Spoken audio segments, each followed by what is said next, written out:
helping perfect your California flavor.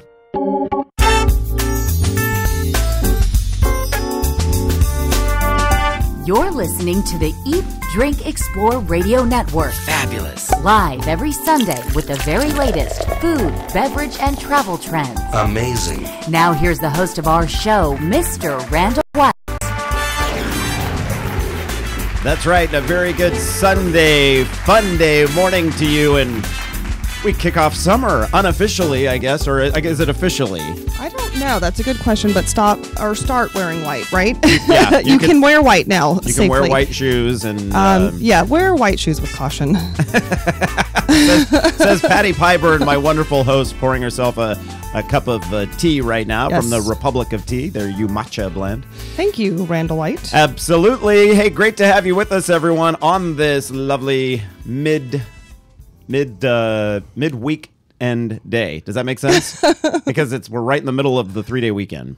Oh, got it. Yeah, I know. I didn't word that very well. Yeah, but I like the explanation. You've arrived at California's #1 place to talk about current trends in food, beverages, travel, and tourism. It is our goal each and every week to give you the tools you need to enjoy life's pleasures in a healthy, sustainable, and community-focused manner. And here's the deal. For more than a year now, we have come to you live every single weekend, whether it's New Year's, Christmas, Thanksgiving, Memorial Day weekend. We do not take a weekend off, and we don't play reruns. So we just wanted to let you know that I have visitors in town. It's Memorial Day weekend. And here we are. And here we are. It might be a little slow. So you need to be forgiving is my lesson for the day. This hour of Eat, Drink, Explore Radio is brought to you by the wonderful folks at Eberly Winery, open for sure today, Memorial Day weekend, in Paso Robles. Great weather up there for this. Not too hot, not too cold. It's the Goldilocks. It's just right. Yes. Open daily from 10 in the morning until 6 o'clock in the evening with complimentary wine tasting and cave tours. Voted by Wine Spectator as one of the best tours on the Central Coast. We're talking Santa Cruz to Ventura, and that's some pretty high accolades. And we took that tour, and it was very enjoyable. Very enjoyable. Great place to kick back and bring yourself a picnic lunch and spend the whole day. Eberly Winery, located on 46 East in Paso Robles. You can log on to EberlyWinery.com for more information. That's EBERLE winery.com. All right, straight ahead on this hour of the program, we should let you know that we are giving you an update on that underwater wine aging experiment. Do you remember? I do remember. Several months ago. Can't wait to hear how it's moving along. Well, they've plucked it from the water and they tasted it. Ooh, and very cool. We'll find out where the next phase is going and that sort of thing. A winemaker from Mira Winery will join us once again. So that should be interesting. Washington Post travel writer Andrea Sachs, one of our favorites, joins us at the bottom of the hour. Pardon me, through the top of the hour. We expand our travel segment for her because she's a lot of fun. And then next hour, we are learning about trails that you probably love a lot here in California. Bless you, Patty. Oh, thank you. Here goes another one. There we go. Okay. And so there is money that comes in from the federal government to specifically build and maintain trails, multi-use trails. However, California might decline it. It's complicated, and that sounds complicated because Yeah. it doesn't sound like it makes sense. So, it didn't make sense to me until I spoke with this woman, Laura Cohn, with the Rails to Trails Conservancy, Cohen. And she will be joining us next hour to explain the trails situation. And let me tell you, we have a list of trails here, and there is one near you, wherever you're listening, that would be affected by this. One near us, Patty, would be the Moonstone Beach Boardwalk. Oh, right. Mm-hmm. Yeah. And so, but lots of them in Los Gatos area and just gorgeous, gorgeous trails that could be affected by this. So we'll talk about that. And then in our 9:30 half hour, we welcome back chef and restaurant owner Christopher Douglas, who is going to talk about, since it's Memorial Day weekend, grilling. And Patty, you have an interesting grill yes, I do. tip to share that has to do with oranges, and it's not what you think. Not to use them to clean the grill. Exactly. It's not what you think, but it's something I came across, believe it or not, on Pinterest. So, well, Yeah, I know. Isn't that funny? Yeah. It's a segment I've been doing for your Central Coast News, a Pinterest segment. Anyways, I stumbled on this grilling idea. It's kind of geared towards camping, but you could do it whenever, and it's pretty cool. So stay tuned. Yeah, stay tuned for that. And Chris has, he's saving it till the end, so you'll have to really listen. You have to really stay tuned. Chris has his number one tip to make grilling easy. And it's shockingly simple, and I've never done it. Oh. And Patty's all of a sudden like, I want to know more. Now I wonder what it is. And I'm pretty certain Patty's never done it either. I can't wait to hear, because I grill almost if we are doing meat or seafood, it's on the grill. I rarely ever cook it indoors, to the point my child said to me one day when he heard about cooking on the stove in the kitchen. Where did he hear that from? Said, you can do that inside? Are they spreading that in school? What? Yeah. Mom, there are people who cook in their kitchen. Well, grilling season is year-round for us here in California, Yes. but for the nation, the season starts right along with the white shoes and white pants. So Exactly. Patty and I later today are headed to the Avila Beach Blues Festival. The Steve Miller Band's going to be there. Steve Miller Band was just playing yesterday at the Santa Cruz Blues Festival. They are busy. Yeah, so there's a big blues festival that goes on up in Santa Cruz. That one's a 2-day event. And Steve Miller Band played the Saturday version of that, and then hopped on the 101 and came on down to see us here in Avila Beach. And I've never seen Steve Miller Band live, but when I was a kid, my older brother, had his Fly Like an Eagle album, and this is back when you had a stylus, a needle that went on the album, and he wore that thing out. But because I was the younger brother, it made a big impression on me. So of course, I was like, Steve Miller Band, But the fact of the matter is, it's a band that has put out songs for decades and has a list of hits so long, I don't know how they could fit them all in a concert, Right. So I'm very excited to go see the Steve It will Miller be Band. a lot of fun. And so my son, it's funny because he has a very wide array of music tastes, and this is on his list, so he'll be there today with us. He's cool. so excited. I love hanging out with Quillen. He's just he's a great kid for sure. We should let you know that if you're listening to us on the radio right now and you want to see what you're hearing, we do a video simulcast that airs on Ustream, but you can get it with a free app that's available on your Apple or Android devices. Just search Eat, Drink, Explore in either of those app stores. And it's completely free to download, and you can watch it at your leisure. It's very, very easy. Couldn't be easier. Right. Or you can just go to eatdrinkexplore.com and watch it on the old internet box. It's the easy way to go about it. All right, 8:14 the time right now. We're heading into a commercial break, but when we come back, we will be discussing the big East Coast wine experiment with a West Coast winery. Can't wait to hear. This wine's been more places than most of us. And so, aging at the bottom of the Charleston Harbor for some time. And I believe most of the bottles will return for an extended stay. This was like the shortened stay. You're listening to the Eat, Drink, Explore radio network on this Memorial Day weekend. Great to have you with us. I'm your host, Randall White. Patty Pyburn. We're back in a moment.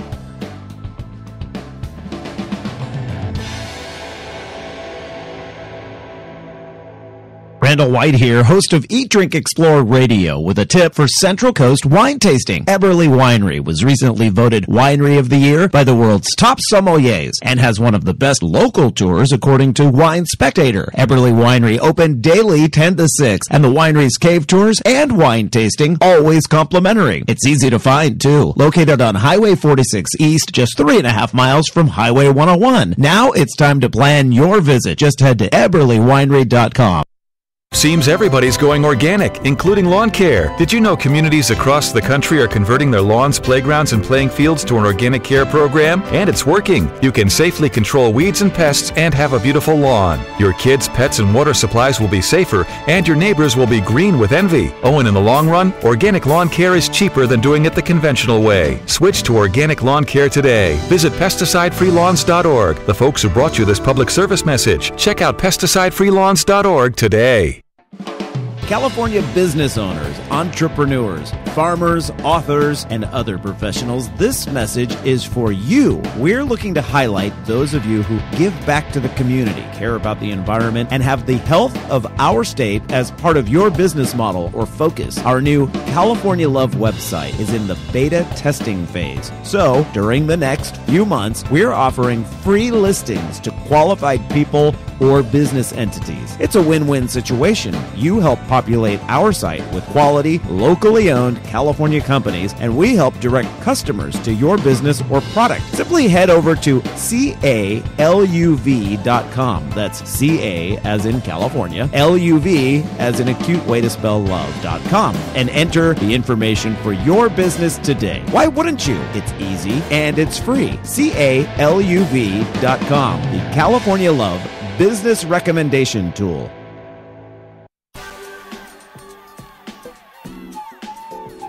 The Eat, Drink, Explore Media radio show you are currently enjoying is in a local affiliate commercial break. Live programming will return shortly.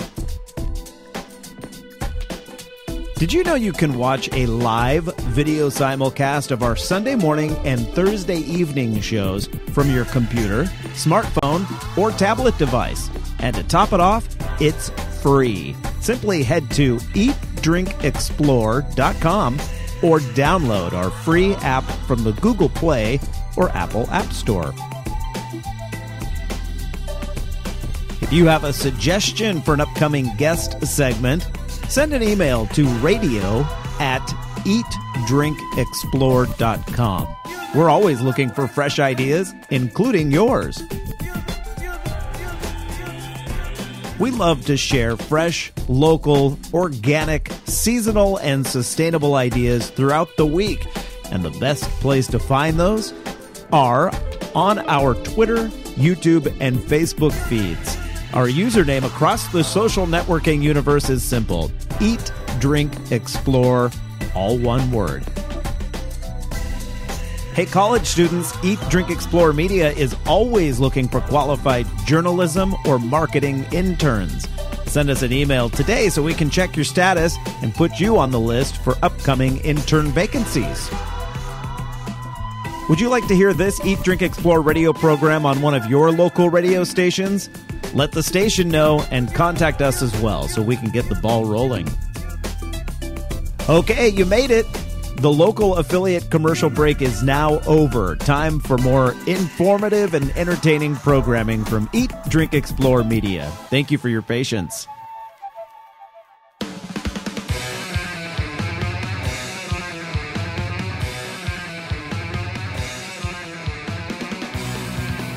$8:19 now the time here on this Sunday fun day morning. Great to have you with us, everyone, as you enjoy your Memorial Day weekend. Maybe with a nice glass of wine this afternoon. Likely you won't have one that was aged at the bottom of an historic harbor. Probably not. Few people have. You may recall back in the spring, I think it was, early spring. Well, we're in the spring now still. I think it was in early March. We told you about an experiment going on by a Napa Valley winery, Mira Winery, as a matter of fact, that was taking a case or so of their red wine, I think it was Cabernet, and they sunk it in Charleston Harbor to find out how it would age with the temperature being constant and the gentle rocking. So it's an experiment of sorts. For sure. And is the idea it keeps the oxygen away? It's obviously temperature controlled. They don't have to worry about the keeping the refrigeration going or whatever. Yeah. And so I've just been sort of curious. I knew they were going to pull it up because the water in the Charleston area gets warm in the summer, unlike it does off the West Coast here. So they bring it up. They bring it up, and I think they're going to resync it. But we can find out because they just did it. Gustavo Gonzalez, the winemaker at Mira Napa, joins us right now with the update. Hey, Gustavo. Hi there. Thanks for having me on again. Yes, and so I was excited to get the press release in the inbox the other day, and I wish I could have been on the line. I know you guys held a conference call as well. So what's it taste like?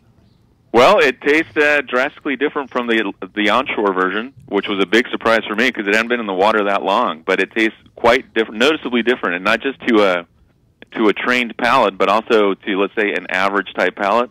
Yeah. There was definitely a difference, so they couldn't really describe it. There was, or there is, I should say. So you have a control group. I was wondering about that, like how you would know if it's aging well or not.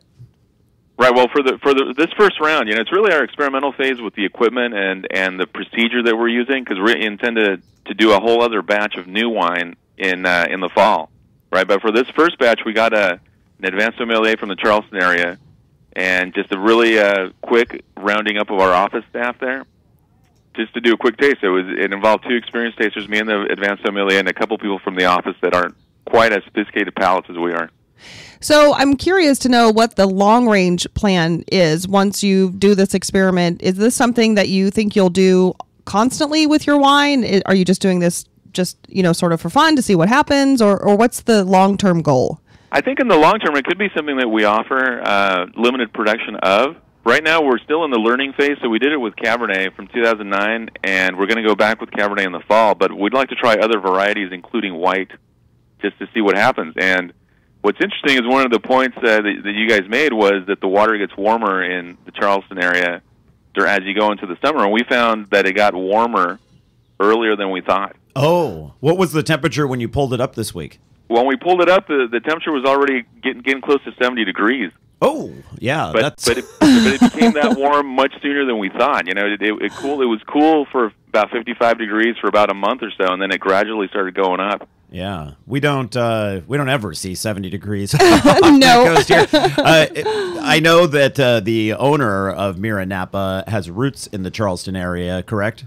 Right, that's correct. And that's why you chose Charleston Harbor. But being a West Coast winery, and I may have posed this question last time, is there any thought to dunk it in the drink right off the coast here so that you don't have to worry about the temperature fluctuation?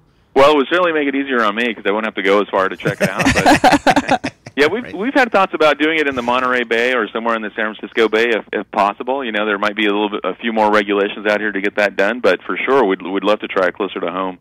That'd be cool if you could do it right off the Monterey Bay Aquarium and visitors to the aquarium could watch it. Yeah, that would be neat. You can see it in the background maybe or something. With an aquarium can. That would be cool. Well, you could tie it right into their big food and wine Because I was going to say, they yeah. have those events. The people there who attend the events could taste the wine that's been sunk underwater. That's right. Right. We have a plan for you. Exactly. Follow us.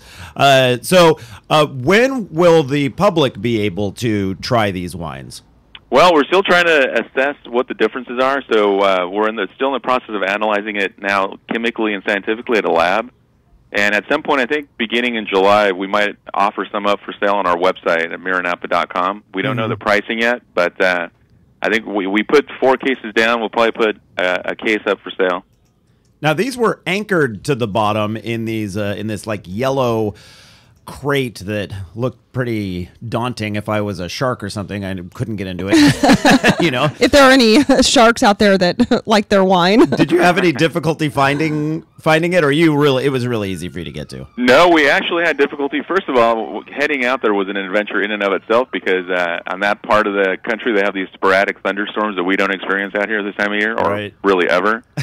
So to get out to the location, we went through like a Wizard of Oz type climate with a huge thunderstorm pounding down rain that felt like hail. And then when we finally got to the spot, it took us about 2 hours to actually locate the cages. So we had the scuba people kind of skimming the bottom with a rope, trying to feel around, and then we finally found them. So instead of my goodness, it's a learning process. You might want to put like some kind of a beacon or something that. Well, that's the thing is we had a beacon, but I guess the beacons are only good for they're about their range is about 10 feet or so. Oh. Okay.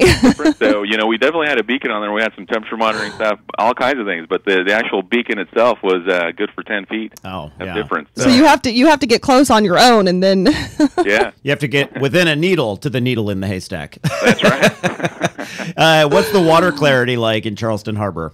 It's pretty dark down there. Uh-huh. We were 60 feet down, so it wasn't necessarily easy to see either. It's just as you got closer, maybe you could start seeing the yellow cages. That's why we painted them yellow. If I recall, you're thinking to sink this exact same batch again once the temperature drops down to a favorable level in the fall? No, what we're going to do is we're going to start with a different batch, because this one, again, being the first phase that we're just trying to figure out the logistics of it, this one was already land-aged.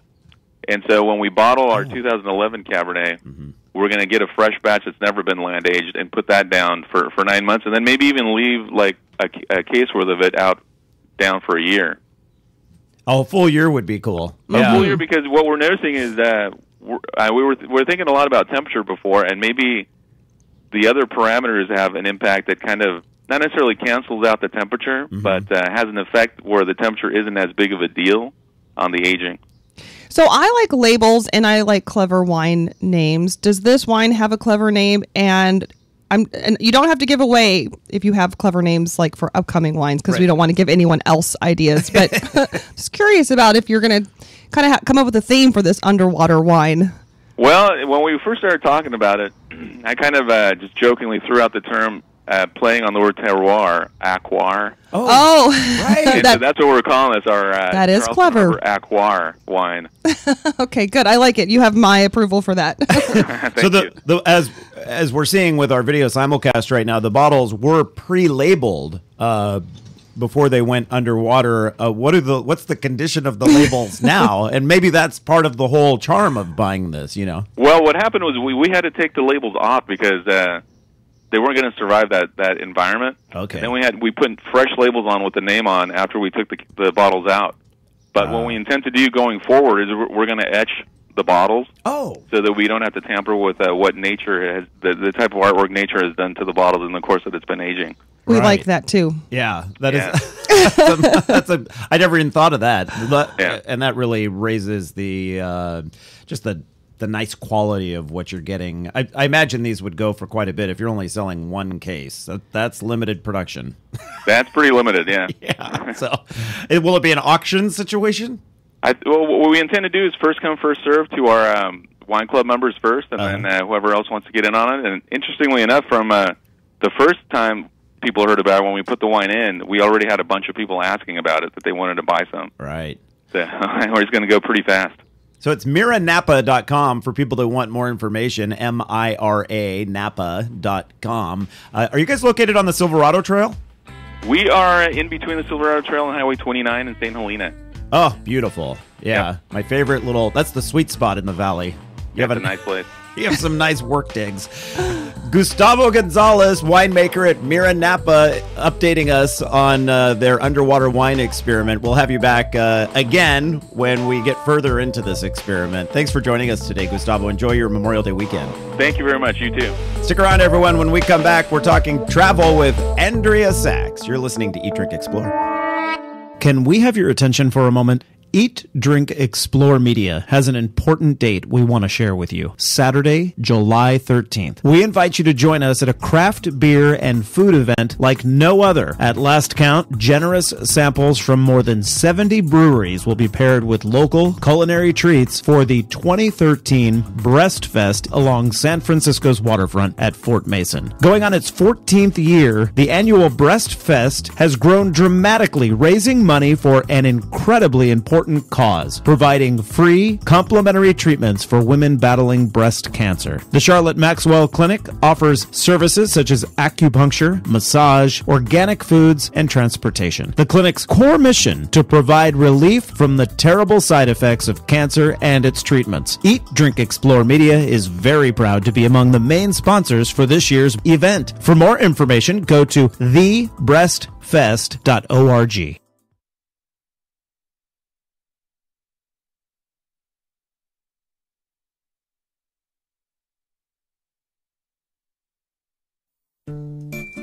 The traditional light bulb a groundbreaking invention in 1879. Other groundbreaking ideas from that time: the whalebone corset, the pedal-operated submarine, and the two-story outhouse. We've come a long way since then. It's time our light bulbs did the same. Visit EnergySavers.gov and learn about energy-saving light bulbs. See, these new bulbs are more efficient than the old ones, like a text message is more efficient than a carrier pigeon. They last longer, too, like how we humans last longer now that doctors use antibiotics instead of leeches. And they cut down on our energy costs, because in our own groundbreaking age of aeroplanes and moving pictures, we deserve a light bulb that saves us some cash. Saving energy saves you money. Learn more at EnergySavers.gov. Brought to you by the U.S. Department of Energy and the Ad Council.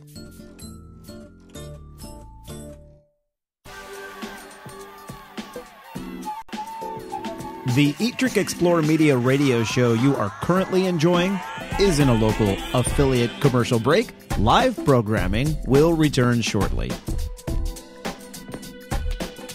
Did you know you can watch a live video simulcast of our Sunday morning and Thursday evening shows from your computer, smartphone, or tablet device? And to top it off, it's free. Simply head to eatdrinkexplore.com or download our free app from the Google Play or Apple App Store. If you have a suggestion for an upcoming guest segment, send an email to radio@eatdrinkexplore.com. We're always looking for fresh ideas, including yours. We love to share fresh, local, organic, seasonal, and sustainable ideas throughout the week. And the best place to find those are on our Twitter, YouTube, and Facebook feeds. Our username across the social networking universe is simple: Eat, Drink, Explore, all one word. Hey, college students, Eat, Drink, Explore Media is always looking for qualified journalism or marketing interns. Send us an email today so we can check your status and put you on the list for upcoming intern vacancies. Would you like to hear this Eat, Drink, Explore radio program on one of your local radio stations? Let the station know and contact us as well so we can get the ball rolling. Okay, you made it. The local affiliate commercial break is now over. Time for more informative and entertaining programming from Eat, Drink, Explore Media. Thank you for your patience.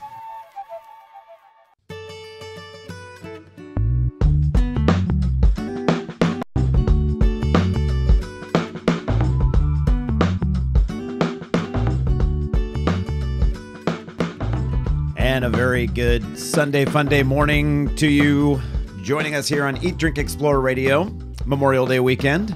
Hopefully you've had a good weekend thus far. I'm your host, Randall White, joined by Patty Pyburn. Good morning, everyone. Yeah, last night we did a little cooking at the house. Did you? Uh-huh. I missed that. Chili verde enchiladas, which were delicious. That does sound good. Uh-huh. And then Chris, who's going to be our guest in the final half hour of this program, is staying with us. And he made a dish that we're talking grilling in this last half hour, but this is a great side dish to grilling. He made up it's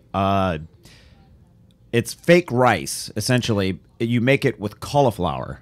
Ooh, interesting. And so what you do is you pulse the cauliflower in a food processor until it gets to like a rice consistency. Oh, that's interesting. And then you cook it up like fried rice, sort of. And it's,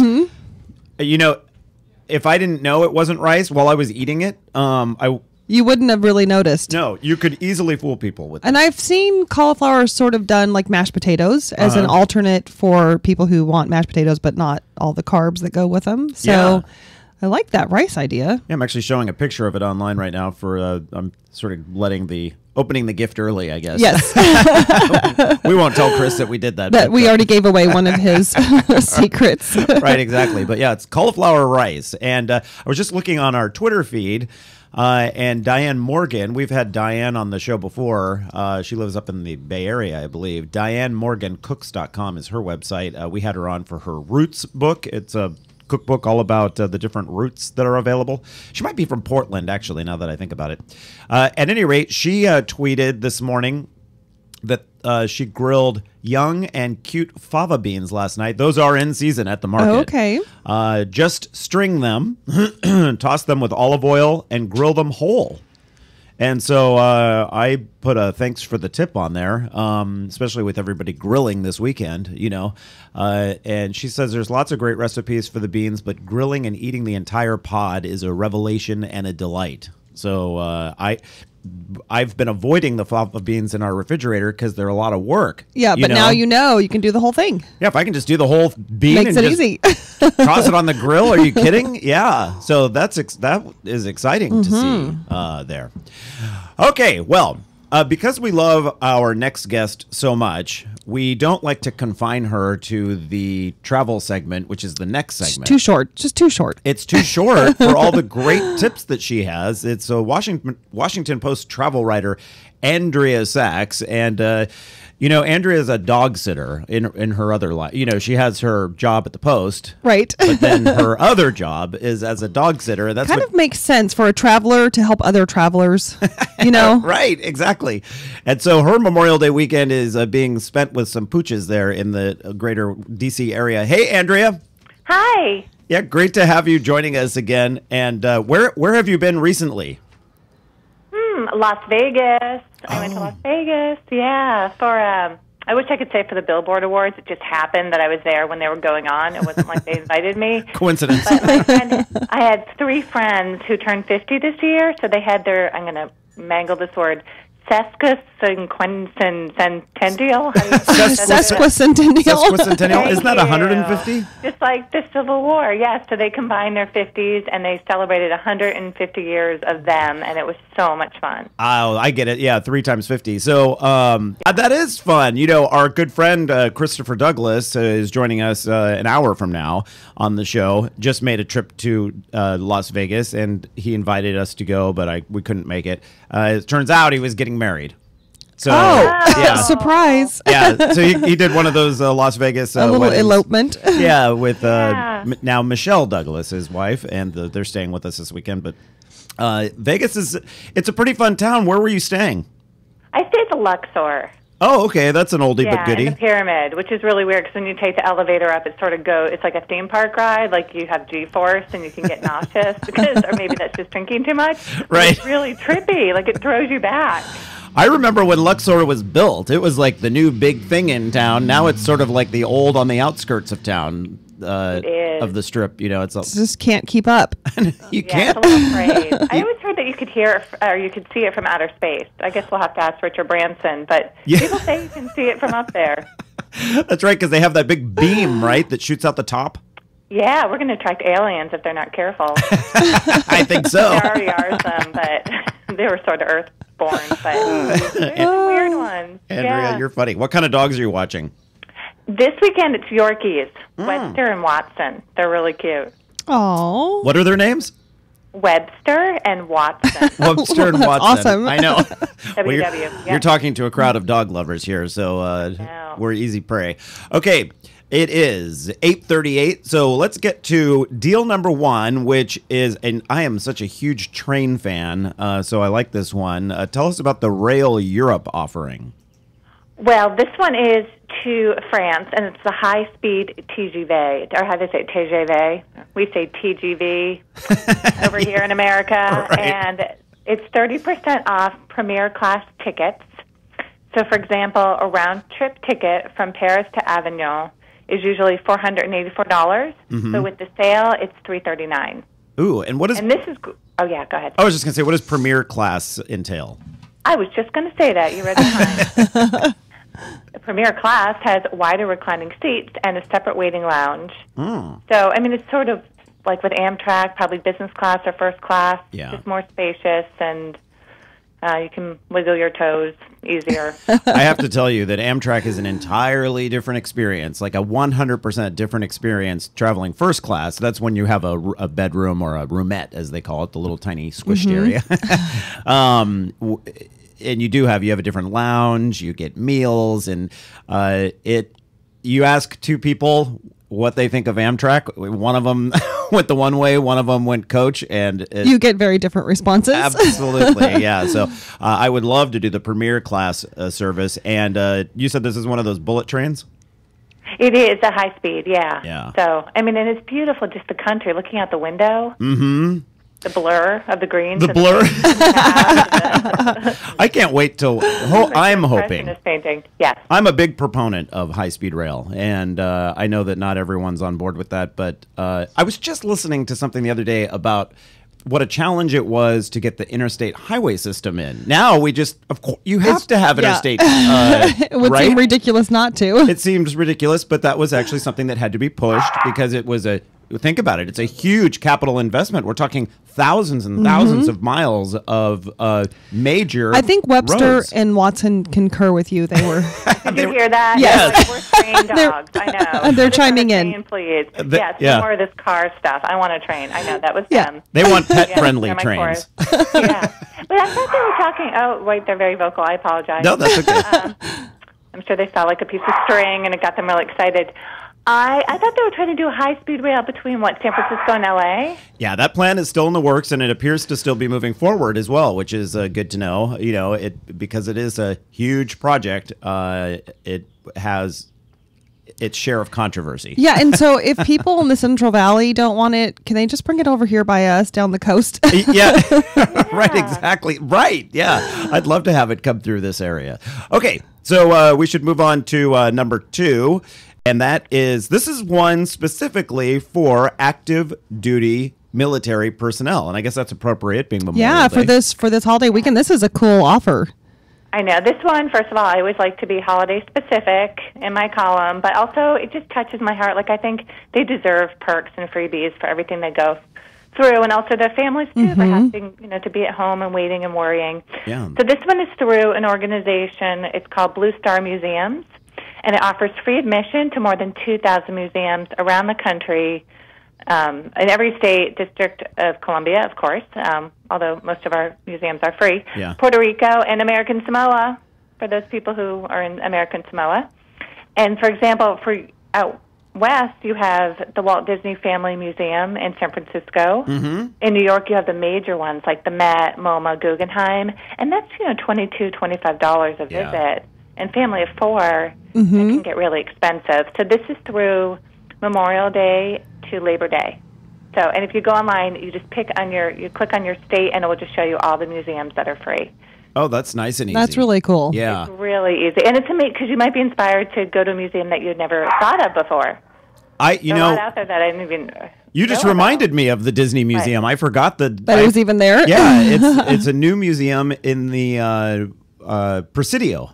There. Very cool. Right by LucasArts. And didn't Disney just buy LucasArts? I thought Lucasfilms. It's possible. They did. Mm-hmm. Yeah. So they're taking over the Presidio. They're taking over. Google will buy that, and then China will buy that, and then we're all set for the year. You would expect the Disney Museum to be in Anaheim, but it's not. It's up there in San Francisco. So just another reason to visit the city by the bay. Okay, coming up after this commercial break, Andrea's got a whole. We'll let her get through them a little. We keep interrupting her, but we'll have to move more quickly next time. Yeah, because she has 5 more deals that you'll want to hear, and they include Manhattan. Did I do that all right? Manhattan. Yeah, I didn't do it very well. Also, a river raft. Okay, trip, cool. With Kevin Bacon as your guide, and then a trip to Dublin, Ireland. Right? Yeah, Dublin. Ireland. Yeah. It hasn't moved. Oh, good. Okay. Phew. And then also a Virgin. Dublin, Maine. It could be. There's a Dublin, Maine. And there's a Dublin in Northern California, too. Oh, there's a Dublin in the Bay Area. Yeah. Okay, good. No, thank you. It's important to say Ireland. People are like, yay, I'm flying 10 minutes away from my home in California. It's important to say Ireland. It's your final trip, though, that I'm looking forward to discussing. And this is the one to Kuala Lumpur, Malaysia, Bali, Singapore. Very cool. Yeah. So we will be discussing all that and more right after this commercial break. You're listening to the Eat, Drink, Explore Radio Network. I'm your host, Randall White. Patty Pyburn joining me as well. You can get all the information we're discussing at eatdrinkexplore.com. Back in a moment.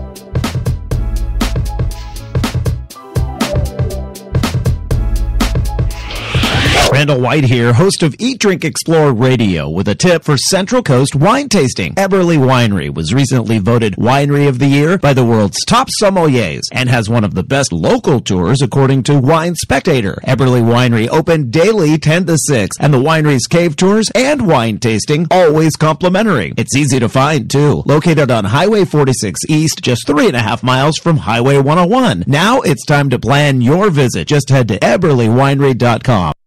Hello, this is Julia Louis-Dreyfus, and I want to tell you about my new favorite discovery, Yosemite National Park. I recently went there with my husband and children, and we walked the trails to see the breathtaking waterfalls, admired the grand meadows, and giant sequoias. But the future of our national parks is uncertain. Many challenges face our parks today, from polluted air and water to development threats outside their borders and inadequate funding to protect our national heritage. That's why the National Parks Conservation Association recently completed a decade-long assessment of the challenges facing our national parks, along with proposed actions that will ensure our children and grandchildren will be able to enjoy the parks as we have. Our national parks have inspired Americans for nearly 100 years. As we approach the centennial of the National Park Service in 2016, please join us in helping to protect our national park legacy. Find out how at www.mpca.org. Randall White here, host of Eat, Drink, Explore Radio, with a tip for Central Coast wine tasting. Eberly Winery was recently voted Winery of the Year by the world's top sommeliers and has one of the best local tours according to Wine Spectator. Eberly Winery open daily 10 to 6, and the winery's cave tours and wine tasting always complimentary. It's easy to find, too. Located on Highway 46 East, just 3.5 miles from Highway 101. Now it's time to plan your visit. Just head to EberlyWinery.com. The Eat, Drink, Explore Media radio show you are currently enjoying is in a local affiliate commercial break. Live programming will return shortly. Did you know you can watch a live video simulcast of our Sunday morning and Thursday evening shows from your computer, smartphone, or tablet device? And to top it off, it's free. Simply head to eatdrinkexplore.com or download our free app from the Google Play or Apple App Store.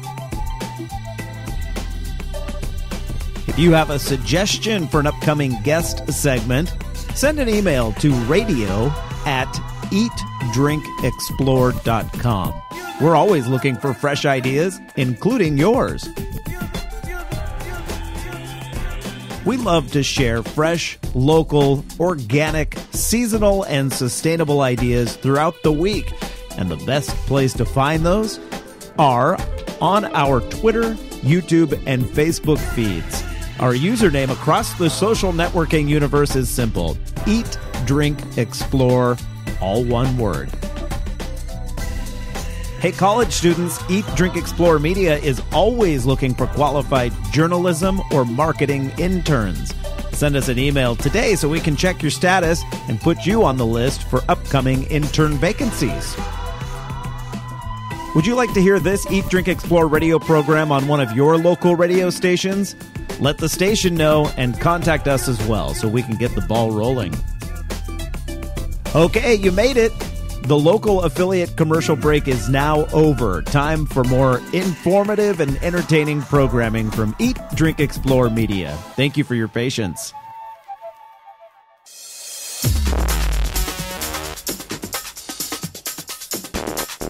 You waited all week, and it's finally here. The Eat, Drink, Explore Weekly Travel Deals Extravaganza. That's right, and this week it's such an extravaganza, we have expanded it into two segments. 8:49 the time right now. I'm your host, Randall White. Patty Pyburn joining me as well. And on the line is Washington Post travel writer Andrea Sachs to continue her list of the best weekly travel deals. You can always find these in the Post every Sunday morning and online, I believe, starting on Saturday. It's the What's the Deal? Is it still called What's the Deal, Andrea? It is. Okay, yes. Good. Yeah. They can't change that, right? It's been going on too long. It's clever. We can't ever change that. It's far too clever. So New York City, it has its share of hotels. That is for sure. But this one, the Catano, is that how you say it? Yes, Catano. Oh, good. Okay. That's how I say it, and I think we should all say it that way. Regardless of how it might be pronounced. What's the Catano deal? Stop us. Right. This one's great. They said, I took this out because it's always, whenever you say only first of whatever, as a journalist, you're always nervous. But according to the hotel chain or hotel organization, they're the only Japanese-owned boutique hotel in Midtown Manhattan. So that means they have exciting the Toto toilets. Have you seen those? No. Nope. Oh, my God. Smartest toilet ever. It has like 18 functions. Like, it's not just a toilet. Like, it can do all sorts of things. Like different flushes. It's a bidet. Yeah. But anyway, Well, that's reason enough to go to the Catano. They're high-tech toilets. You see them all over Japan, but they're also at the Catano. So the Catano is turning 40 this year, younger than my friends who turned 50. Right. And they, not to make my friends feel bad, No, but of course not. it is a young 40, and so they're having a sale. It's called the Turning 40 is Fantastic Package. Oh. So you can upgrade to a suite for $40, and that saves you about $110. And then this is, I think, great. They give you a $40 food and beverage credit. Oh. And you can Nice. apply it to either the Super Supper Club, or it's a Michelin-rated Japanese restaurant. Wow. Very So cool. that's amazing. Yeah, I didn't realize it was Michelin-rated. Yeah. I'm impressed. And so, back to the toilet. Yeah. Now that you mention it. What, restaurant toilet? I don't know. Do you want to make that connection? Well, a friend of mine was staying at the Aria, or is it what it's called in Las Vegas? Vegas? Yeah. Yeah. And took a picture of, it has like controls on the wall, right? Yeah. Yeah. And took a picture of it and said, this toilet is making it difficult for me to do anything else today. And I was like, wow, I really need to experience one of these Oh my gosh, toilets. obviously we're missing out on something. You Right. need to go find a Toto toilet. Whether you have to or not, just go play with the Toto toilet. I guess you could just put them in your house, so much fun. right? Sure, yeah. Yeah, it's like the highest end of toilets. Yeah. Although in Japan, it's just part of their normal day. But for us, it's a miracle. Like, it's so much fun to play with a Toto toilet. Boy, when you go around the world, there's just every level Oh, of gosh. bathroom, all the way from the Toto toilet to just a hole in the ground. in Exactly, some right. places. Oh. It's a spectrum. It is a It's a bathroom spectrum. Okay, I've always wanted to go whitewater rafting in Idaho. Believe it or not, I really have. That's something I've wanted to do. After seeing that movie with Kevin Bacon, what was that called? Rafting or River or The River or I don't know. Not sure. It was like a murder. There was it's high suspense on the river. But at any rate, we're headed to Idaho. And what is the deal with the? Let's see here. River Wild. River Wild. Thank you. Yes, well, this one is through a company called Away Adventures, and you are saving 33% on a 5-night luxury rafting trip. And it's on the Middle Fork of the Salmon River in Idaho. It sounds beautiful. And, you get that little mix of roughing it, but then when you get on shore, they set up the tent for you. The meals are all prepared by a chef. Ooh. So I So- think that's the perfect balance. That's real camping. Yeah. Or at least the kind that I imagine. Yeah, that's Yeah, patty I think camping. so too. Yeah, it's like you work sort of hard during the day getting you from point A to B, and then you just kick back on the banks and you have someone feed you grapes. Like Yeah. that. Oh, That's Awesome. perfect. It starts and Yeah, ends great. in Sun Valley too, which is a beautiful location. Yeah, so it's now about $1,600, $1,642 to be exact, and that saves you $800. Whoa. Wow. And that one's on June 6th, so that's coming up. So you need to go now. You need to book that. Yes. That's a quick one, so get on it. Very cool. All right. So now, Randall, we're heading to Dublin. Where is Dublin? The one in Ireland. The one in Ireland. Dublin, in the East Dublin, Bay. Maine, Dublin, California. Like Springfield. There's every state has a Springfield. Right. You're right. It's exactly like Yes. that. Yeah. We're going to the famous Dublin, though, and Aer Lingus, I guess, is the airline offering the deals. They do. Aer Lingus has a sale. It's from the one we listed because we're Washington-centric. It's from Dulles to Dublin. It's $738. Other airlines charge at least $1,000. And cheapest flight usually is midweek, so Monday through Thursday to get this deal. And it co-chairs with JetBlue, so you fly JetBlue to New York, and then you hop on Aer Lingus for nonstop service to Dublin. Oh, okay. And the only requirement is a Saturday night stay? Correct, yeah, which you want to do anyway. Yeah. Yeah, that always So- seems like an odd requirement, but Right. there's a reason for it, I'm sure. Yeah, I'm not really sure what they're thinking. But you have to be there for the weekend. Yeah, you need to drink. You need your Guinness. All right, so our friend... Yes. Our friend Anthony is going to perk up over this next one because he is a huge fan of Downton Abbey. I would be a bigger fan if I could get it on Netflix with more reliability. But this is a tour of like where everything's staged, correct? Yeah, and this one through Virgin Vacations, which is affiliated with Virgin Atlantic. Did I get that right? Yes. Going back to Richard Branson, of course. Yes. And this one sold out. It was so popular. Oh, it's already sold out. It did sell out, and so they added 2 more dates, September 16th and October 31st, because of the demand. And the package is $2,312 per person double, and it includes so much. So you have nonstop air from Dulles to London. You have 5 nights hotel. But then they have all these full-day tours of different sites that are in the show. So, for example, Highclere Castle, which is where they film the show. That's like supposed to be the house, yeah. Yeah, I don't see it. I haven't seen it. Oh, it's really good. I'm faking it. Yeah. So I You're doing a good job. We were buying it. I know people who watch it. I went to an embassy event. British Embassy had an event for the second season, and they said, for anyone who hasn't seen the show, and I was like, do I say something? Do I admit it? I looked at the crowd, I was like, I keep my mouth shut. If you don't admit that you haven't seen it, especially when you're in the embassy. Right. Yeah, so that includes, but I was sort of proud of that, but that's a silly thing to be proud of. You can't share it with people. And so that includes the champagne reception with the Earl and Countess of Carnarvon, who I believe live there. Yes, fancy. That is fancy. Yeah, and then you get a tour of London, and you get a cruise on the river. That sounds like a lot of fun. And Stonehenge, of course, you have to do that.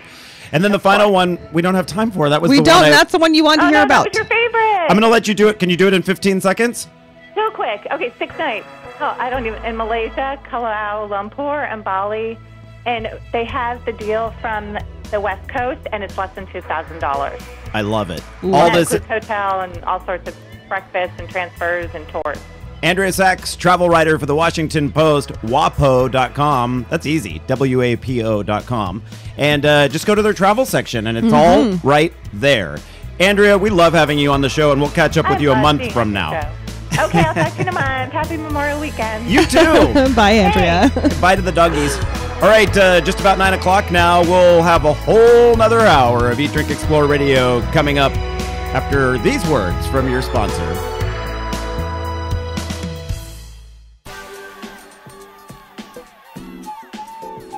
The Eat, Drink, Explore Media radio show you are currently enjoying is in a local affiliate commercial break. Live programming will return shortly. Did you know you can watch a live video simulcast of our Sunday morning and Thursday evening shows from your computer, smartphone, or tablet device? And to top it off, it's free. Simply head to eatdrinkexplore.com or download our free app from the Google Play or Apple App Store. If you have a suggestion for an upcoming guest segment, send an email to radio@eatdrinkexplore.com. We're always looking for fresh ideas, including yours. We love to share fresh, local, organic, seasonal, and sustainable ideas throughout the week. And the best place to find those are on our Twitter, YouTube, and Facebook feeds. Our username across the social networking universe is simple: Eat, Drink, Explore, all one word. Hey, college students, Eat, Drink, Explore Media is always looking for qualified journalism or marketing interns. Send us an email today so we can check your status and put you on the list for upcoming intern vacancies. Would you like to hear this Eat, Drink, Explore radio program on one of your local radio stations? Let the station know and contact us as well so we can get the ball rolling. Okay, you made it.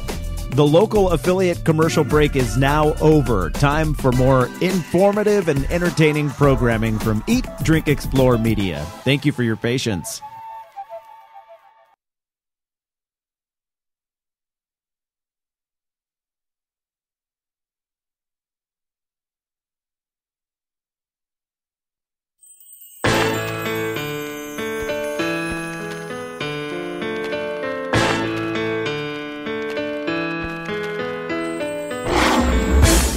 You're listening to the Eat, Drink, Explore Radio Network, live every Sunday with the very latest food, beverage, and travel trends. Fabulous. Now here's the host of our show, Mr. Randall White. Good morning, everyone. Great to have you with us here on Crush 92.5 FM in San Luis Obispo County, northern Santa Barbara County. You might even get a little bit, I guess, in southern Monterey County. Oh, I have a sneeze coming up. Uh-oh, here goes. That was me a few minutes ago. Is it allergies, do you think? It is, and it passed. Oh, good. Wow. That never happens. I thought for sure you all were going to get a dose of that. Were you thinking about grapefruit? I was crossing my fingers that Anthony was going to pot down my thing so I could sneeze, but then the sneeze went away. It passed. But he's texting. Yes. And so, at any rate, this hour of Eat, Drink, Explore Radio is brought to you by Eberly Winery in Paso Robles. Open daily, and that includes today, from 10 in the morning until 6 o'clock at night with complimentary wine tasting and cave tours. Voted by Wine Spectator as one of the best tours on the Central Coast, Eberly Winery is located on 46 East in Paso Robles. You can log on to eberlywinery.com. That's EBERLE winery.com for more information. I think Patty's texting too right now. I'm in a texting vortex right now. You know why? What? Why? Because we're, the Blues Fest that's coming up today. I'm super excited about it. So I'm just trying to plan logistics with the family, with two teenagers who need to go to different places, and of course, So anyways, I'm like, you take her there. You drop him off at that time. You meet me here at 11:30 sharp.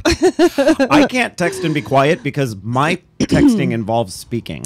You do voice texting. I do voice texting. I do that periodically because I'm one finger texter. Yeah. My kids do the thumb thing, and double. they think I'm ridiculous, but I'm just not that dexterous with my thumbs. Do you do the swiping texting? Nope, that leads to really unintelligible texting. Yes. Almost as well as you said it. I think I was trying to say illegible and unintelligible together in one word. It didn't work.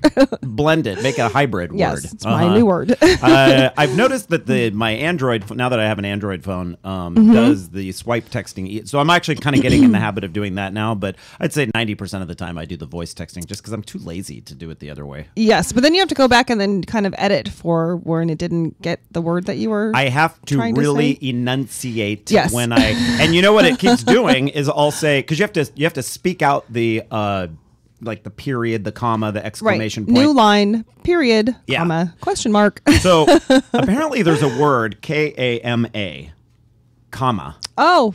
I wish I could remove it from the dictionary because it keeps putting that where I say comma. So I have to say it, comma. Okay, so my son's name is Quillen with a Q. Yes. Like a quill pen, Quillen.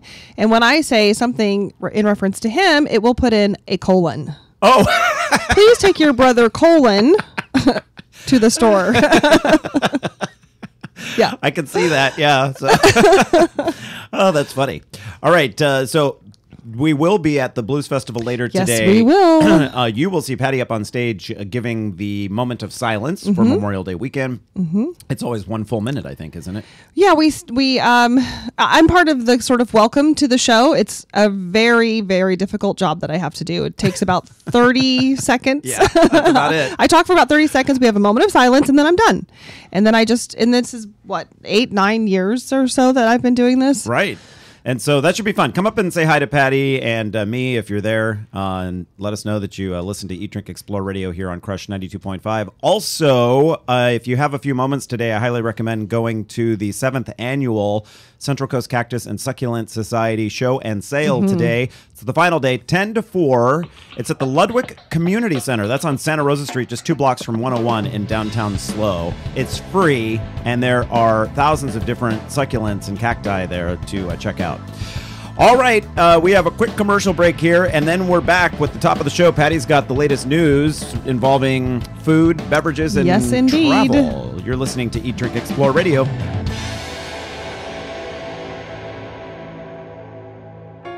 Hey, Farmers Market fans, listen up because we're launching a new show just for you. Join the Eat, Drink, Explore Radio Network each Thursday evening from 5:30 to 6 for a healthy dose of recipe sharing and food news.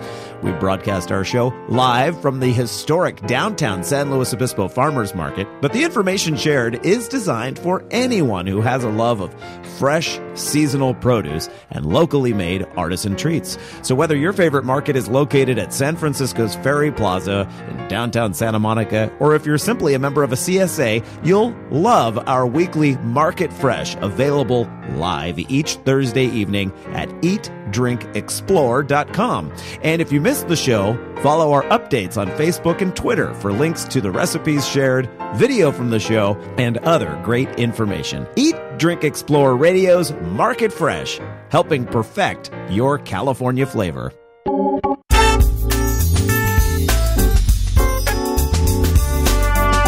You're listening to the Eat, Drink, Explore Radio Network. Fabulous. Live every Sunday with the very latest food, beverage, and travel trends. Amazing. Now here's the host of our show, Mr. Randall White.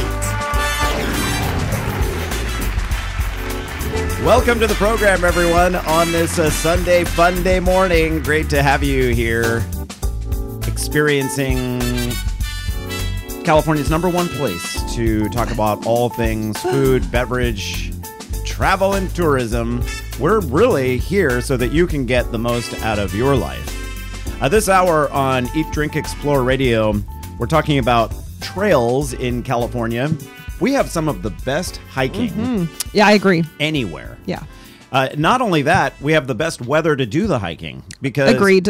When I lived in Wisconsin, there were some incredibly beautiful lakes and trails there, but limited time of the year to access them. Yeah, I would say 9 unless months. you like stomping around in snow. And not necessarily the snow. In the summer, it's so hot and humid. And then that's the flip side. Yeah, and the mosquitoes, and you're just like, oh, you know. But no, here in California with our Mediterranean climate, you can pretty much hike all year round. We're so spoiled. Super spoiled. However, there's a glitch when it comes to, it's expensive to build. The money, right? Yeah, to build and maintain these trails. It's always money. It's always money. Well, the federal government does offer trail money, and in what's sort of a weird reasoning sort of thing, California may decline it. But yet, can't wait to understand how that makes sense. Yeah. Well, we will have someone from the Rails to Trails Conservancy on coming up in our next segment to talk a little bit about that. And when she explains it, it will make sense, but it's a little frustrating. And so we need to get the information out there. And then at the bottom of the hour, we bring in our good friend, Christopher Douglas. He's the chef owner at the new Ross Valley Kitchen. That's in San Anselmo. It hasn't opened its doors yet. They're still in the building out phase and that sort of thing. It will be an amazing restaurant there in Marin County. And he is speaking to us about grilling for Memorial Day weekend. And he kept grilling me last night.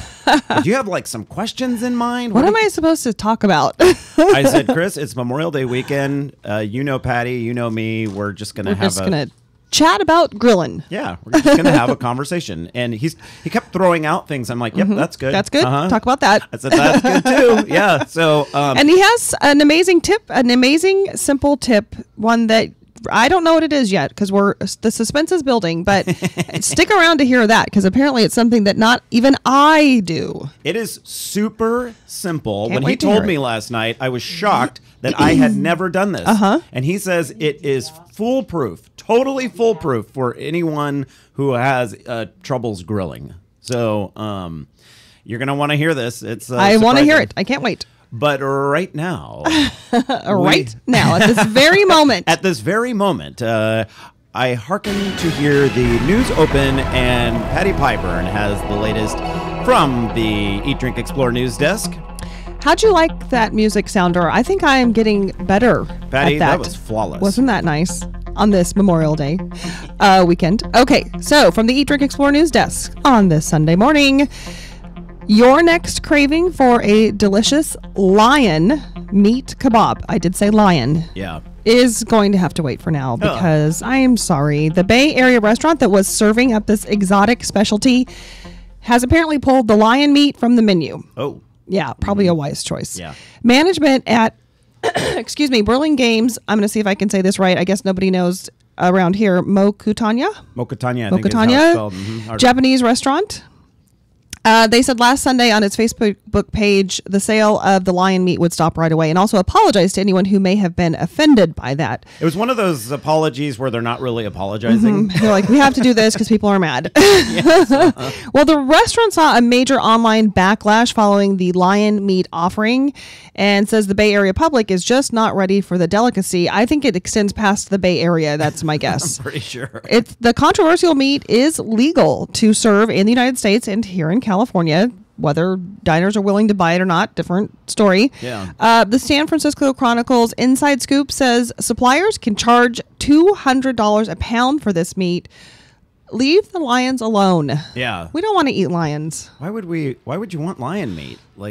I don't know. You've tried everything else. You've had the alligator. You've had the snake. You want something weird and exotic and a story for your friends, I guess. Maybe. I don't know. Right. Yeah. Okay. It seems not right. So thank them to Mokutanya Restaurant for taking it off the menu. Mm-hmm.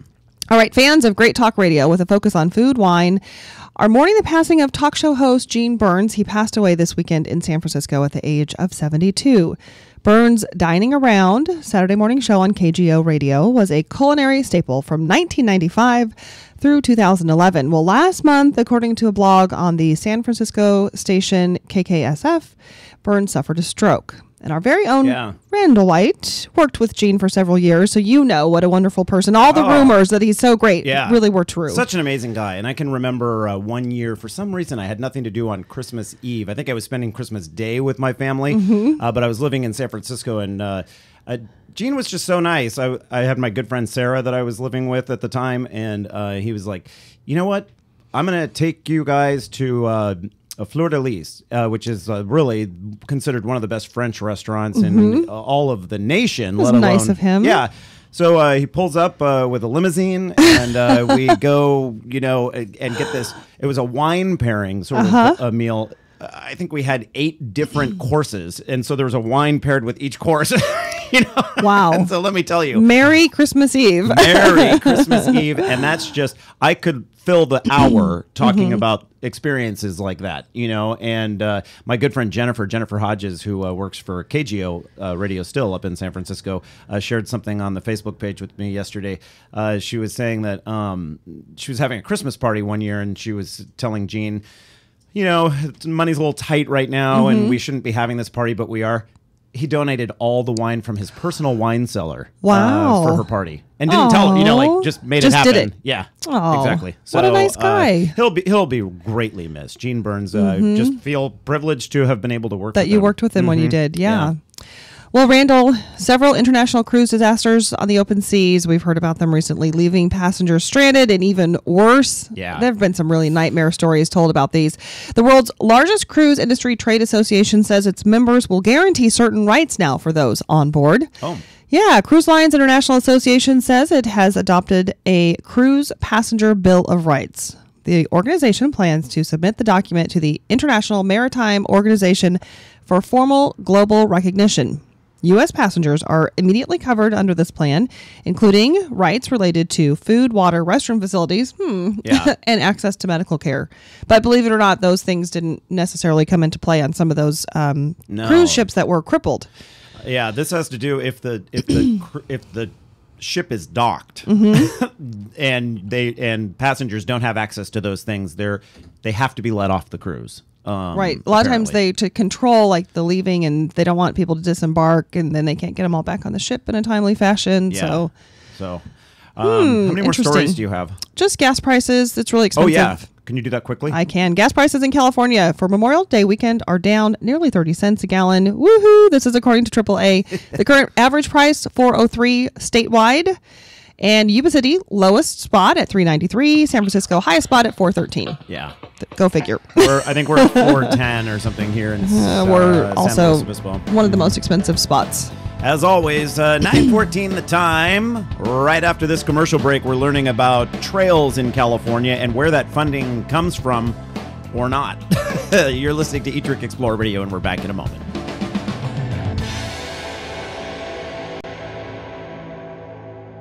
May is National Bike Month. Now, I used to be intimidated at the thought of biking to work. I worried about my outfit, the traffic, and the time, but my expanding waistline and rising gas prices helped me rethink that position. And last May, I tried riding to work. What an amazing change. In the years since I started riding to work, I've lost weight, saved money on gas, and canceled my gym membership. You should try it. Here are a few tips to help you get started. Alter your route for biking. Cars and bikes are both vehicles and both have a right to the road, but you'll feel more comfortable and more able to enjoy your ride if you choose less traveled streets. Ride with a friend the first few times, someone who has experience biking to work. They'll help you figure out how to carry your clothes, where to park your bike, and the easiest way to get to the office. Follow all the same rules you follow while driving. Signal before you turn, stop at all stop signs, and stay in the rightmost lane going in your direction. Biking to work is fun, easy, and enjoyable. Try it.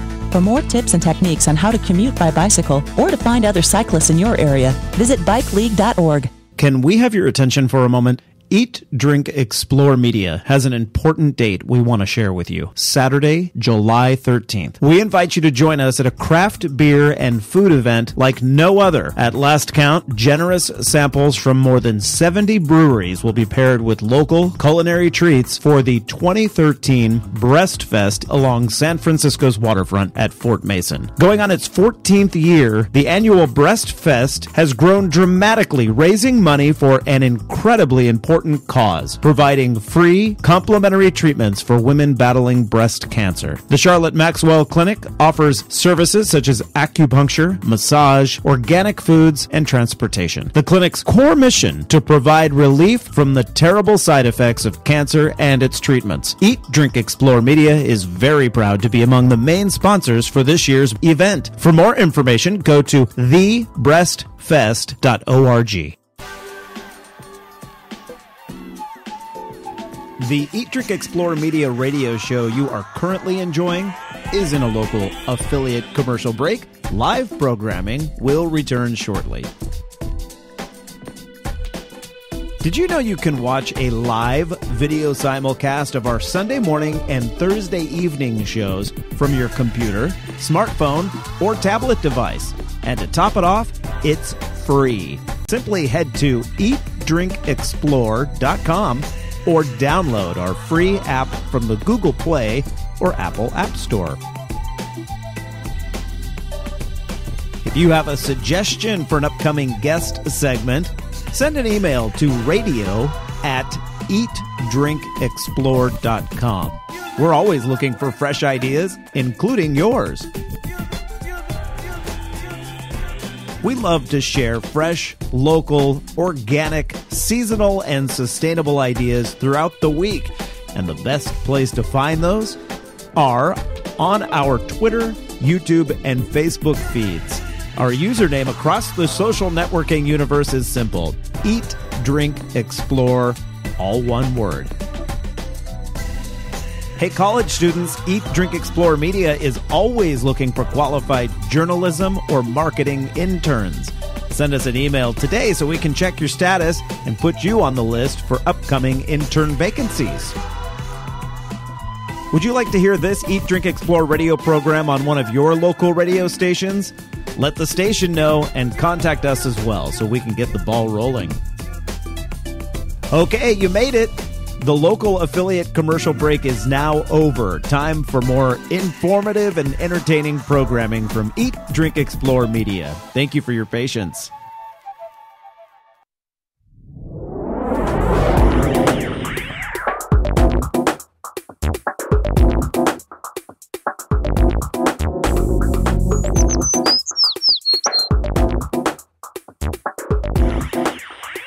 And a very good day, everyone. Great to have you joining us here on Eat, Drink, Explore Radio 919. Now the time on this Sunday fun day. I'm your host, Randall White, joined by Patty Pyburn. And Patty, it is Memorial Day weekend, which for most of the country means a kickoff of a lot of different seasons: camping season, grilling season, which we'll talk about in the subsequent segment. Get outside and enjoy the outdoors season. Yeah, Start hiking. wearing white shoes if you are that daring season. I don't even own white shoes. Other It's than a good tennis thing. shoes. That's Yeah. good. Keep it that way. And my husband made it very clear that he does not like the tennis shoes that I wear to walk the dogs. And so I use them only because they're so comfortable. I use them only for dog walking. Only for dog walking. Then I get home and I change out of them. But at any rate, I do love jumping on trails. I know, Patty, you're a big fan of the Bob Jones Trail. Yeah, so there's a cool one out by my house. And of course, I do like to hike up Bishops or Madonna when I have a chance. I take Madonna over Bishops. Bishops is a little more rigorous. Yeah, but those are mountains in San Luis Obispo, literally in the city of San right Luis here Obispo. by us. Yeah. We're very fortunate that way. And throughout the state, there's just so many incredible trails, but they need to be maintained. And then there are new trails that are always going in. We have a stretch of coastal land that is in the process of being purchased that would expand Montana de Oro or Montaña de Oro State Park to become the largest state park in the state, and they want to build a trail that would go all the way through there. Well, that has, it just doesn't happen for free. No. Laura Cohen joins us. She's with Rails to Trails Conservancy, and she's here to explain a little bit about the complications when it comes to financing. Laura, thank you for joining us today. Sure, nice to be here. Yeah, and a happy Memorial Day weekend to you as well. So, thank you, and to you. Well, when I spoke with you on the phone earlier this week, we were discussing this one form of federal grant money, I guess it is, that the state of California may decline, but it's a little more complicated than that. Can you explain it for us? Sure. The program that's at stake in California right now is called the Recreational Trails Program. And as you indicated, it was a creation of Congress, so it's a federally created program. It's been around for 20 years. It's been a huge benefit to California. Every state gets a share of the funds, and California gets somewhere around $6 to $8 million a year, and with that money, we've been able to fund over 400 trail projects in California, and from one end of the state to the other, from Shasta to San Diego, and everywhere in between. And but here's the predicament is that last year in Congress, when it renewed this program, it gave every governor the right to unilaterally opt out of that program, basically cancel it and move the money into a different program without any legislative input. Oh, that was going to be my question. Why would you ever want to opt out of getting $6 to $8 million? But now that you're saying this, it's starting to become clear. So that money could be moved. That's right. It could be moved into another program, and that's part of how it came up in California. The Governor Brown's administration has kind of a consolidation proposal that's pending to consolidate a number of programs that fund different kinds of biking and walking and trails projects. And there's some. There's some good ideas in there, but what it doesn't recognize is that if you try to kind of mash all these programs together, it's a little bit like putting a round block in a square hole. They don't all fit together. They fund some different things, some really unique, important things. And he's proposing kind of an active transportation theme, but the recreational trails projects won't fare very well in that kind of a program, and so he's basically wanting to cancel that program and merge the money into something else. And we feel like there's a need for all kinds of trails, more transportation trails, more recreational trails, and Californians and our tourist visitors love their trails, and in fact. Recreational activity on trails is the number one most popular recreational activity in California. So we need to take care of our trails. Does Rails to Trails Conservancy, do you all have some sort of an alternative plan that you would say, hey, Governor Brown, this might make more sense? Do or are you saying keep it the same, or what's your idea for kind of resolving this? Right. We have been working closely with the administration for a few months. So our first message is don't opt out of this program. We want to retain this program, and we are interested in working with the administration to form their active transportation program as well. But you don't need to sacrifice the recreational trails program in order to do that.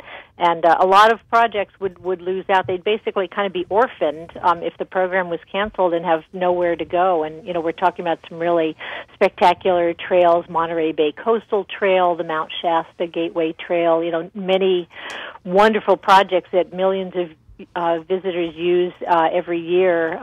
Don't realize that, if this program gets canceled, projects like that won't get built anymore, or they won't be maintained and open to the public. Yeah, Laura, that's what I was going to ask you.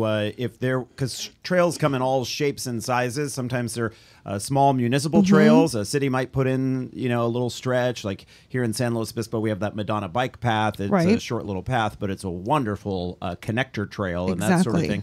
And then you have statewide trails, and so I was wondering, does this affect trails on every level, or are there specific types of trails that are mostly affected? It's any kind of recreational trail is eligible for this money, and because there aren't a lot of funding sources for trails, I'd say most trails have probably relied on this funding source at one time or another. It's kind of like putting together a mosaic. You get a little money here, a little money there, and piece it together. And so everything from the big trails to that connect to state parks to little neighborhood trails rely on this type of funding. Wow. So is there a deadline?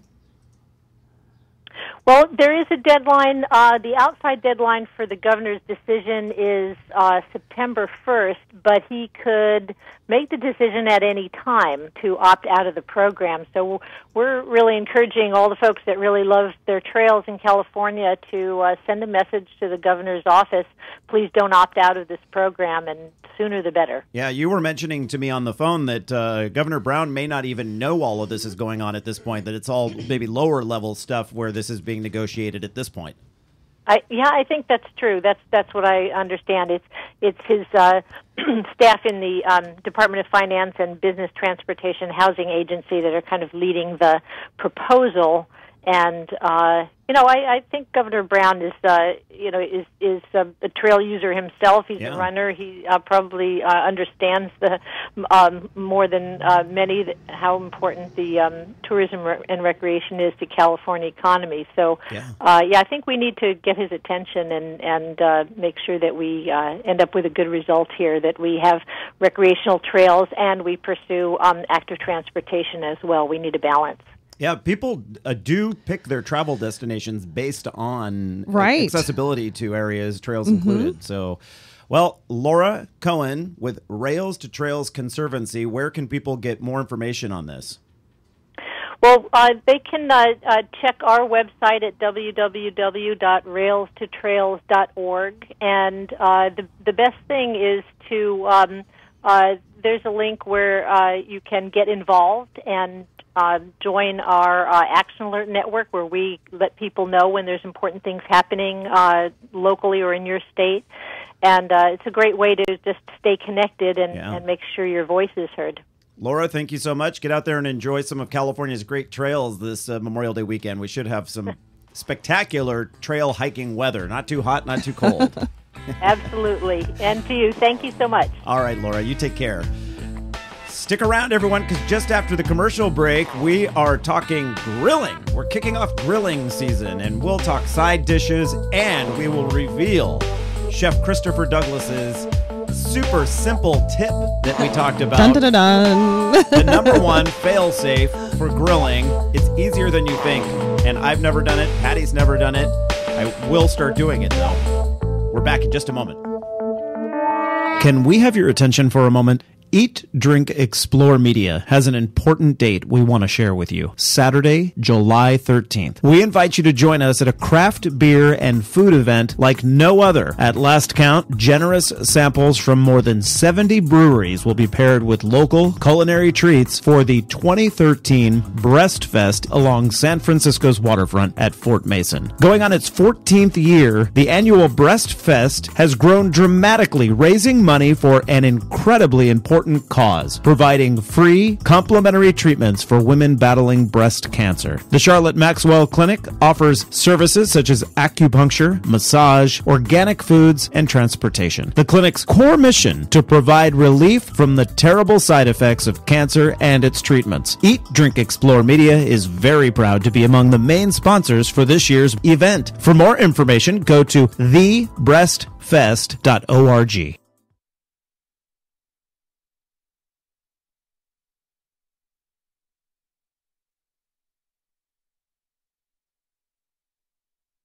May is National Bike Month. Now, I used to be intimidated at the thought of biking to work. I worried about my outfit, the traffic, and the time, but my expanding waistline and rising gas prices helped me rethink that position. And last May, I tried riding to work. What an amazing change. In the years since I started riding to work, I've lost weight, saved money on gas, and canceled my gym membership. You should try it. Here are a few tips to help you get started. Alter your route for biking. Cars and bikes are both vehicles and both have a right to the road, but you'll feel more comfortable and more able to enjoy your ride if you choose less traveled streets. Ride with a friend the first few times, someone who has experience biking to work. They'll help you figure out how to carry your clothes, where to park your bike, and the easiest way to get to the office. Follow all the same rules you follow while driving. Signal before you turn, stop at all stop signs, and stay in the rightmost lane going in your direction. Biking to work is fun, easy, and enjoyable. Try it. For more tips and techniques on how to commute by bicycle or to find other cyclists in your area, visit bikeleague.org. The Eat, Drink, Explore Media radio show you are currently enjoying is in a local affiliate commercial break. Live programming will return shortly.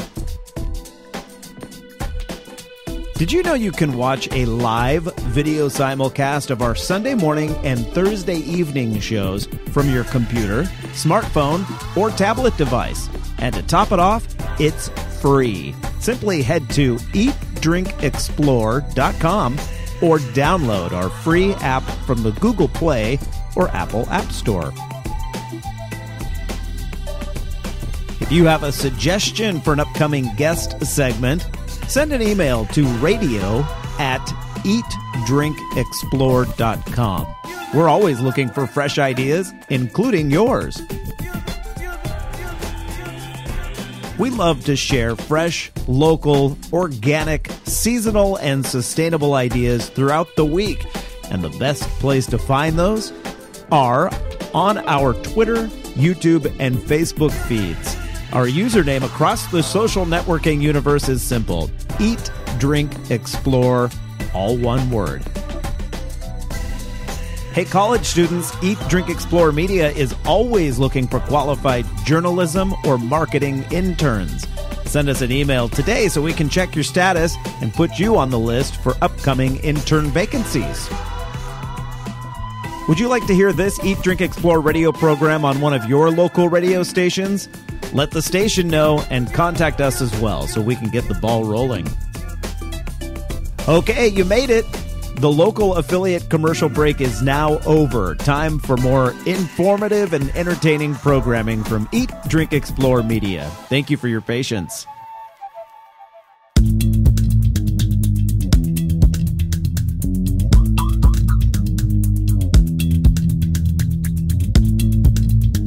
Welcome back to the Eat, Drink, Explore radio network. Here now is your fabulous host, Mr. Randall White. 9:33, the time on this Sunday Funday morning. Great to have you with us. Maybe you're hearing us for the first time because you're traveling. It's a big travel weekend, of course. And if you're passing through, Santa Cruz, San Jose, Monterey counties, maybe even up the I-5 corridor, there's a long stretch that you can get us. And then also San Luis Obispo and Santa Barbara counties. Welcome to the Eat, Drink, Explore Radio Network. This is California's #1 place to talk about all things food, wine, travel, tourism. And we try to shine the light on the healthy, sustainable, community-focused areas of those. Today, we talk about grilling because it is, it's Memorial Day weekend. Time to grill. Yeah. Yes. Patty, it could be the dead of winter. It can rain. And I'm out there with my umbrella. She's out there with the umbrella, grilling it up and having a good time while she's at it. Well, joining us on the show today is my very good friend, lifelong friend, Christopher Douglas, who is, I call him Chris. So you're going to hear me say... That's fine. Yeah, you're going to hear me say Chris a lot. But Chris is opening up Ross Valley Kitchen. That's in San Anselmo, Marin County, probably this fall, I guess, Yeah, right? late fall. Late fall. And what will it focus on? Well, we're going to have a small menu that'll be kind of set of signature items. People kind of want to come back and... Yeah. Like I go to Chinese food and I always want like Kung Pao chicken or something, Right. So it's nice to have those familiar items. And then everything else will be totally seasonally driven and kind of created around that. Yeah. And so, Chris, you've done your share of grilling for a long time. Yeah, thank you, Patty. I was going to do that too. You, for a while, didn't you have sort of like a side business grilling corn? No, I wanted to. I was going to call it giant corn, and bring it to the ballpark. But giant corn. Yeah, right. For the Giants. We put a nice dry rub and a little fun compound butter on it. It's really awesome. But alas, that's when AT&T was just opening, and they were going for the bigger boys and girls. Yeah, they were Pac Bell back then. Yeah, Pac Bell, exactly. So we didn't make the cut. Darn it. But it was a good idea. So you are a griller at heart. And last night, so before we get into the actual grilling tips, I want to talk about side dishes because I guess everything could be done on the grill, but sometimes you want some things on the side that are done in the kitchen. And Chris, you made a cauliflower rice that was delicious. For people watching online right now, we're showing a picture of it. You can watch online at eatdrinkexplore.com or via one of our apps for the Apple or your Apple or Android device. Tell us how cauliflower rice works. There's no rice at all. No, the cauliflower is the rice. So you take the heads of cauliflower, kind of chop them up, and then use a food processor and just pulse it till they're about the size of rice. So some will be smaller, some will be larger. Yeah. Do you use the stalk or just the crowns? You can use the stalk too. Okay. Everything. Good. Yeah. And then you simply, like you would in a wok, just kind of give it a little quick saute, if you will. You used olive oil last night? Yeah, I used olive oil. You can use whatever, peanut oil or a little sesame or Then really add whatever you want to this. Last night we had red pepper, a little zucchini, ginger, garlic. Yeah. And some tamari. Yeah. Yeah, tamari, and you topped it with fresh cilantro. Just a little cilantro. And Yum. boom, it's like a cauliflower fried rice, all vegetables. If you had not told me, like if I'd been blind, if I didn't know going into it what it was, I could be convinced that it was a rice dish. Yeah. Yeah, I mean, it certainly looks like it, kind of, and I think it, tastes. It's good, and I know people can use cauliflower as a substitute for mashed potatoes for people who want that mashed potato experience but don't want the carbs that go with the mashed potatoes. So, my parents do that. Yeah. Yeah. On a regular basis, I think. Yeah. I often we get cauliflower either in like a CSA box or at the farmer's market with the best of intentions, and then it sits in our vegetable drawer for a long time. It's easy just to do it like broccoli and just put a little butter and salt on top of it and blam. You got, basic side dish. My kids have had that a million times. But this is going to be a new staple at our house. Yeah, I'm like certain. That's how much I enjoyed it last night. That was my main dish. I had that and I mixed in some, I don't know, tofu or something. It was really good. Very nice. So, all right. Chris, we have been teasing all show long that you have this super simple tip. Can't wait to hear it. It's not, I didn't discover it. It's been around forever. And, I'll be honest, I love to watch cooking shows on Saturday, KQED. Makes sense. And I was watching Rick Bayless, and he was doing this really thin, steak, right? Like a on the skirt grill. steak or something? And he got out his Vegeline, or his like spray, Pam, like a spray. Like Pam, right? And, it comes in grapeseed or olive oil or all sorts of different oils. And he just sprayed it, laid it right on the grill. He sprayed the meat, not the grill. You can give the grill a little spray. Yeah. Oh, Randall, I have to tell you that. Sorry, you do spray your meat. Sorry, I do put olive oil on almost any piece of meat or even fish that I'm putting on the grill first. Oh, yeah, I mean, I said that Patty hadn't done it because I'd never seen it. I hadn't seen it being done. I guarantee you, if you're going over to nice. someone's house and you've never seen their barbecue or worked their barbecue, but somehow you're going to be the one grilling, You're the one cooking. it's foolproof. It really is. You can just spray a piece of swordfish and lay it on the grill, and it, I have the little not pump stick. sprayer where I put my own oil in and then pump. Exactly, like one of those little misto things. Exactly. Yeah. Yes. That's what it's called, misto. Misto, yeah, I have one too. Those are great. So yeah, the olive oil thing, that's great. Because it kind of helps keep all the moisture and stuff inside whatever you're cooking. It doesn't let it stick to the grill. I mean, my gosh, it's not gonna. Great you're tip. not gonna taste it or anything to that nature. It really is just a foolproof way to not have half of your chicken stay there, stick to the grill. Yes. And the other way, of course, is just be patient. Yeah. Lay it down. Make sure your grill's seasoned and it's hot. Yes. And just let it be for a bit. Yeah. Which is really the backbone of grilling, I think, is patience. I agree. and what get the grill really hot first?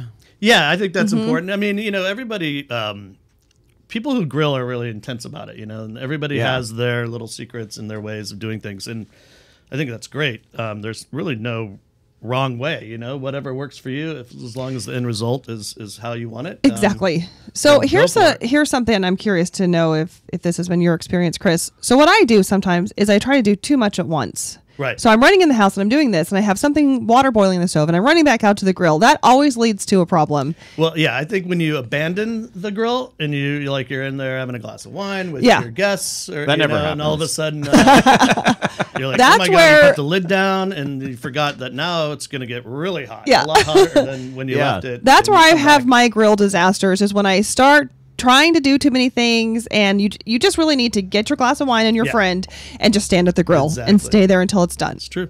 Yeah. That's where I have found success. Chris, do you have a preference, gas over wood or charcoal? Or I mean, charcoal is and wood is a lot more fun, and certainly imparts flavor into whatever you're grilling, like almond wood or cherry or it's fun, but wood would be my favorite. Yeah, or mesquite. Mesquite's great. We use red oak. Red oak here? Yes, that's really common here in our area. Good flavor. That's part of the Santa Maria barbecue. I got out of the car, I was like, oh my God, what am I smelling out there? Yeah, yes, I could already smell it. I think it was Firestone Grill. I'm pretty sure it was Firestone. In fact, every Sunday morning we smell this. Yes, I always hesitate to say this for those listening on the radio, but if you are watching the video simulcast, over my, left shoulder, you can sometimes see smoke coming out of Firestone Grill is literally over my left shoulder from the way that the camera is on me. And in the morning, they light that thing early on. It smells like a big, oh my God, barbecue. Here we go. So Chris, imagine every Sunday morning we're sitting here in the middle of beautiful downtown San Luis Obispo smelling this wonderful oak fire that's going. First thing in the morning, Pete's Coffee is brewing. Right and below us. We leave here at 10 o'clock after talking for and food. They're not even open yet. So Famine. Yeah. Oh, we're starving when we leave here. I would eat almost anything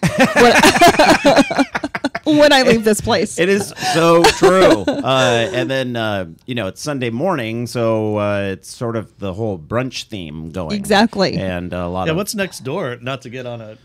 Louisa's. That's a popular, breakfast really place. It's the Greasy Spoon style. Yeah. But good. It's good. In a good way. In a good way. It's always got a line out front, and it will have a heavy mix of college students because, you know what, if it's good food and the right price. Then... Right. So, Chris, Anthony, our audio guy, who's off camera right now, and I made a big grilling mistake this past winter. Gosh. This thing, it goes down in the history books. It was it was an expensive mistake too. So I was on the phone with Anthony, and he was at Costco, and he goes, what do you guys want to do tonight? And I said, we're thinking of grilling. He goes, okay, well, I'm here with our friend Monica, and we'll pick up some fish. So I was like, great. So I thought they're, going to get like maybe tuna or salmon or something. And so what was it that you bought? No, Monica saw something live or just I think it was, was it halibut? Is that the one? I think that's right, halibut. That's flaky. Is that flaky? I think that's what you had, yes. Yeah. And so... So you put a whole fish on.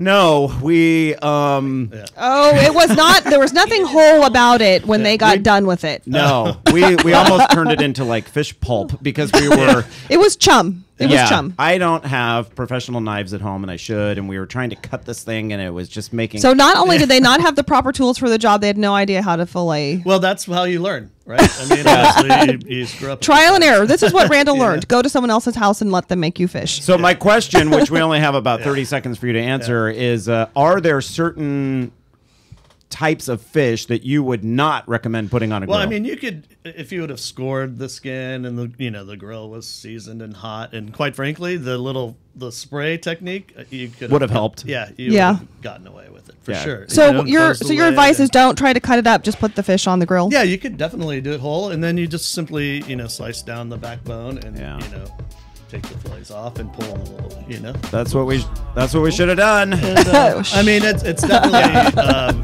woulda, coulda, shoulda. Advanced grilling. Yeah, that part, but all right, well, it's doable. We're continuing our grill talk. We only have one more segment left here on Eat, Drink, Explore Radio on this Memorial Day weekend. We're back in just a moment.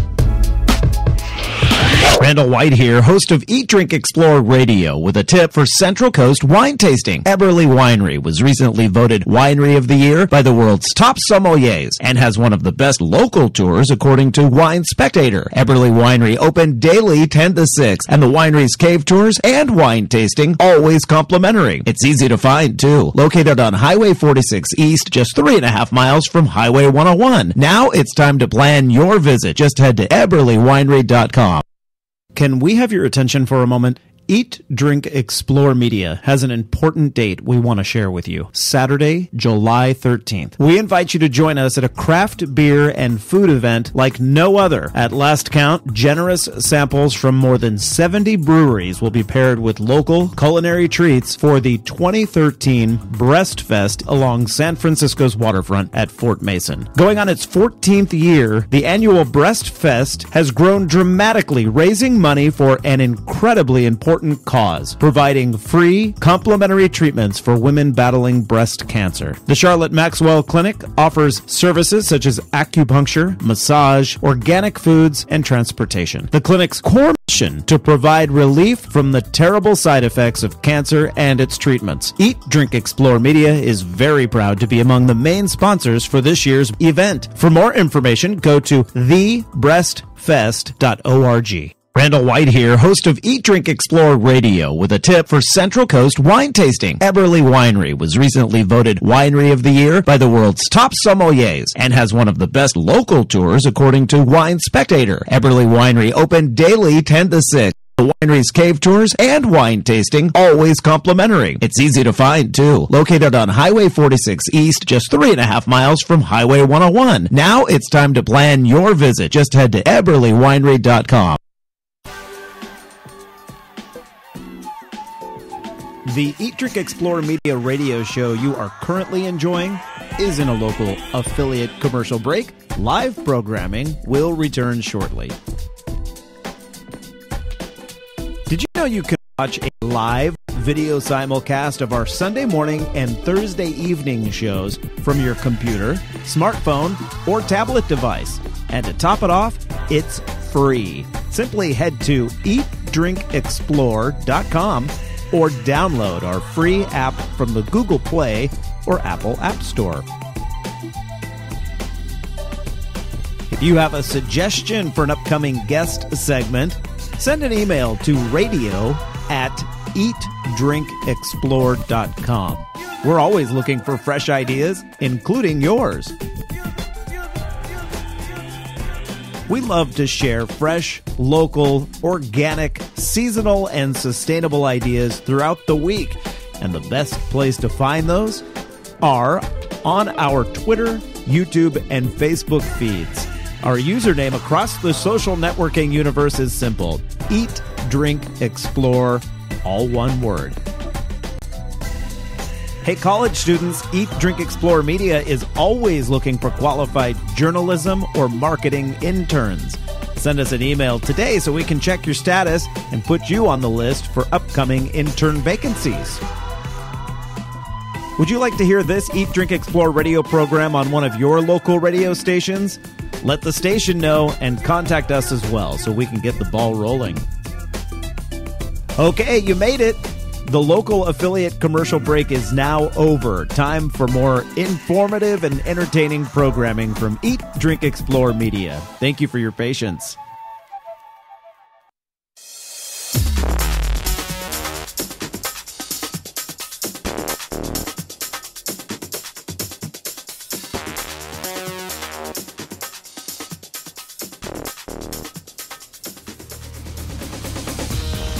Welcome back to the Eat, Drink, Explore radio show on this Saturday. What am I saying? Sunday morning. It's Sunday. It's kind of like a Saturday. It feels like it because it'll be followed by Memorial Day Monday, so that's a holiday for a lot of people. Exactly. 9:49 the time. This is our final segment, and we're talking grilling because, well, it is, as Patty just mentioned, Memorial Day weekend, and a lot of us love to head outdoors and fire up the grill, whether it's in your backyard or at the beach, camping, whatever it may be. Right. And Patty, you have a little tip for us. Oh, and I should say, joining our little conversation is Christopher Douglas, chef owner at Ross Valley Kitchen. It is rossvalleykitchen.com. It'll be opening this fall, and so you'll want to pay attention to that in San Anselmo, Marin County. And we've been grilling Chris for ideas this morning. Ching. Yeah. Had to use that. Okay. That's a good one. So I have been doing a Pinterest segment for your Central Coast News. Yeah, you can catch Patty on the CBS television and Fox side. station up Santa Cruz, through Monterey, down through Paso Robles, Santa Barbara. So wherever you are, in the mornings. In the mornings. And you have a Pinterest segment. I do. So anyways, that led me to finding this really cool idea, I think, if you're going to be grilling, because you could do this at home or out at a campfire. What several people, this idea is all over the place. Not my idea, but a cool one. Take an orange, cut the top maybe quarter to a third off of it. Okay. Use a knife and spoon to hollow it out, kind of like you would do if you were eating a grapefruit. Oh, okay. Just get all of the sections out, and then you just have a bowl made out of an orange skin. In that, you can put several different things. Those instant cinnamon rolls that come in a tube. Yes. You know, the already made ones that you just like bake. Pillsbury or something. So put one of those in there. You can put an egg. Some people are putting brownie mix, cake mix, whatever, and it kind of gets the flavor of the orange. So depending on what your campfire situation is, you're going to put that. If you're putting it directly in the coals, we're seeing people recommending that you wrap it in tin foil. Kind of loosely, or if you have an actual grill that you can set it on above, and you don't want flames, you want hot coals, no flames. Flames are not going to be good. No, anytime you grill, FYI, no flames. Oh, that's interesting. It looks really nice in the commercials, but it not gives your food a very gassy sort of. It's not good. Taste. Yeah, it does. It gives it that. That chemical fire taste. Exactly. Yeah. So you can do that in the orange. And did I say egg? You can put an egg in there. Yeah. So you have breakfast egg. So another cool thing is to take a bell pepper and do the same thing. Cut it in half, cut it long ways like a boat, whatever kind of fits what you want to do. Again, egg inside of that. Hello, breakfast. Yeah. You could add little, chopped up onions or whatever into your egg. It could be a whole egg. It could be scrambled eggs. Set up almost like a frittata. Yeah, exactly. Yeah, and then you just kind of roast that over the hot coals. Nice. Or if you're really adventurous, and this actually appeals to me, you take the onion, you take out the middle part. So you just have a couple of layers left, creating a bowl, and put the egg in there. Doesn't that sound awesome? That does sound good. I love this. We were having that fish conversation before, and the flakier fish might go well in an orange or any citrus. A big, some Look of the at lemons. You go. Some of the lemons here on the Central Coast Yeah. grow Very to the size of like heads. They're really large, and so that would be really good. Yeah. So then the lemon keeps it from flaking and falling into the grill, like is what has happened at my house. I was also just thinking about the fish disaster. They do have, I forgot. Like baskets? Like baskets. Oh, yeah. That you can lay more delicate items. We have those for asparagus. Yeah. And I think they're Patty great bought for them vegetables. for me. I gave those to you, and they work well for doing fish or something like that, too. A lot of people like to take an onion and clean the grill with an onion. Yes. Whatever. No, that's another good. It's another good tip. No harm in that. So one last campfire thing, and I haven't tried it. And again, no flame. You cannot do this with flame. But take brown paper bags that you use for lunch sack. Cut bacon slices into the right configuration to lay just one layer across the bottom of the bag. Crack an egg or two in there. Fold over the bag. Skewer it with a stick, a twig, something you would cook marshmallows with, and hold it over your charcoal. do not touch the charcoal. What kind of bag is this? A brown paper lunch sack. Really? Okay. And so the grease from the bacon kind of coats the sack and protects it, and it gets a nice little hot oven thing going on inside the paper bag, and that is your breakfast in a bag. Oh, wow. Be careful, you can't touch the hot coals because the bag will catch on fire. I said earlier, there's so many, so many things you could do. Crazy grilling out there, techniques. If you need more information, go to my Pinterest page. She is really so.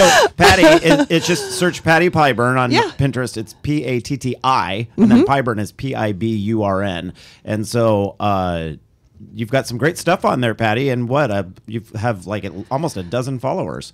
I know. It's huge. I'm big time. I shouldn't. Our Eat, Drink, Explore Pinterest has, I don't know, like hardly, and we've had it up for years. Right. So what I was going to say, the grate that you bought us, that little cage that we use like on a the grill basket. The grill basket, we do use for the asparagus so they don't fall through the grate. Yeah, that's good. It's so disappointing when they fall through the grill and you're like, oh, there goes another one. What Ricardo and I do is we, the night before, if we can, we take like a Ziploc bag. I love this. Or a, what do you call it? A Pyrex baking dish. Yeah. And we put the asparagus, we clean up the asparagus. Ricardo likes to cut the thick end so it kind of points. Okay. Where you shave it down to almost like a pencil point. And then anyway, lay those across, cut up fresh garlic, salt, pepper, olive oil, and lemon and balsamic vinegar. And then just let that sit for like a day, and then put those on the grill. Yum. And get them so they actually kind of char just a bit. And I mean, I like to cook them until they really have a little caramelization on them, a little browning. A little color. It is and we're getting near the end of asparagus season, so you're gonna have to hurry up on this one. But you know, you can get asparagus year round. But I'm talking about I'm talking about the. But fresh, it's best when they're in season. The door is closing. Yeah, the door is closing unless you want to get it out of Chile or something. So it is, really good. I highly, highly recommend that one. I know. I've had it at your house before. It's delicious. Well, Chris, you were telling me last night you can put anything on a grill. And I was like, yeah, you can, huh? I mean, you really can, yeah. Patty just proved that. Yeah. With a paper bag of bacon and it's an just egg. It's just an outside stove/oven. It is, yeah. It certainly is. It is. That one kills me, Patty. The breakfast in the bag. Who knew? I discovered it on Pinterest. I can't take credit for it, but I thought, wow, that's pretty cool. That would be fun. This is not a grill item. But you just totally reminded me of something that my dad used to make for us when we were growing up. And he wasn't in the kitchen very often, but on weekend mornings, occasionally, he would make this. If we had stale sourdough bread in the house, he would cut it up into cubes or what have you. And he would take layers of bacon and eggs and the sourdough, and I think he'd sort of layer it like lasagna, you know, and then put it in the oven and bake a casserole like that. And I got to tell you, the baking drippings didn't have anywhere to go but into the bread. So we're not talking low calorie. No, now did your dad barbecue? Was he? My dad was a huge griller, and we had a wine barrel, big giant wine barrel that was turned into a barbecue like a smoker. And you could even open it up. Did your mom ever barbecue? Really? I mean, not too much. My mom wasn't a big griller, but traditionally that was like his like job. My grandfather would never go in the kitchen, but he would go to the grill. He'd go to the grill. Out to the grill, and Grandpa. All right, everyone, that does it. Get out there and enjoy your Memorial Day weekend. I'm Randall White, Patty Pyburn. Thank you to Christopher Douglas, RossValleyKitchen.com. You've been listening to the Eat, Drink, Explore radio program. If you missed any of our segments today, look for them online or through our free Apple and Android apps. Catch you back right here next week.